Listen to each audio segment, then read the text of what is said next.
ప్రయాణాన్ని వాళ్ళు చాలా చాలా వాళ్ళ సంతోషాన్ని వ్యక్తపరిచారు ఆ రోజున.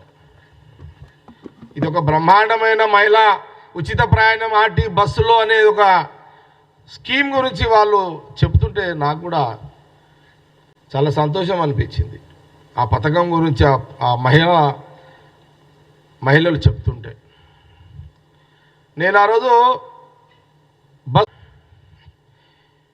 నువ్వు ఇప్పుడు ఎక్కడి నుంచి వస్తున్నావు అని అంటే, అన్నా నేను పడంచేరు నుంచి నిజామాబాద్ ఆ జిల్లాకు నేను అక్కడికి వెళ్తున్నా, రోజుకి ఎన్ని ట్రిప్పులు కొడతావంటే 2 ట్రిప్పులు కొడతాను అన్నాడు తను. అప్ అండ్ డౌన్ అంటే 4 ట్రిప్పులు. ఈ 4 అంటే పోను రాను. ఎంత టికెట్ ఎంత ఉంటుందంటే 150 రూపాయలు ఉంటుందన్న టికెట్ అని అన్నాడు. రోజు ఎంతమంది మహిళలు ప్రయాణం చేస్తున్నారు నీ బస్సులో?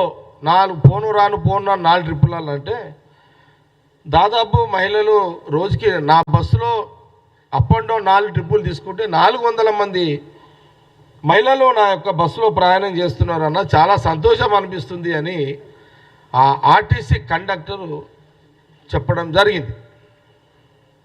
ఇది ప్రాక్టికల్. ఇది కాకపోతే కేటీఆర్ హరీష్ రావు బస్ ఎక్కరు కాబట్టి వాళ్ళకి తెలియదు.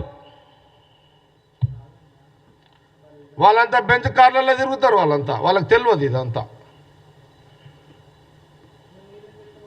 వాళ్ళంతా మధ్యలో ఎందుకే మీరు కాబట్టి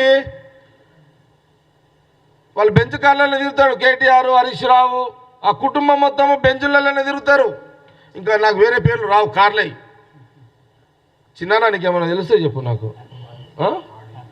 ఆర్డీ బీడీ గీడీలు అన్నీ ఇట్లా తిరుగుతారు వాళ్ళంతా. BMW. ఎందుకంటే నేను బ్రిజా కార్లో తిరుగుతాను, నాకు ఆ పేర్లు తెలివై. నా ప్రాబ్లం అది అన్నా కదా అన్న. నేను ఈ మధ్యలో అయితే టాక్సీ బండ్లో తిరుగుతున్నా, చిన్న బండ్లే. ఈ మధ్యలో అయితే ఆటోలలో కూడా తిరుగుతుంటాను నేను.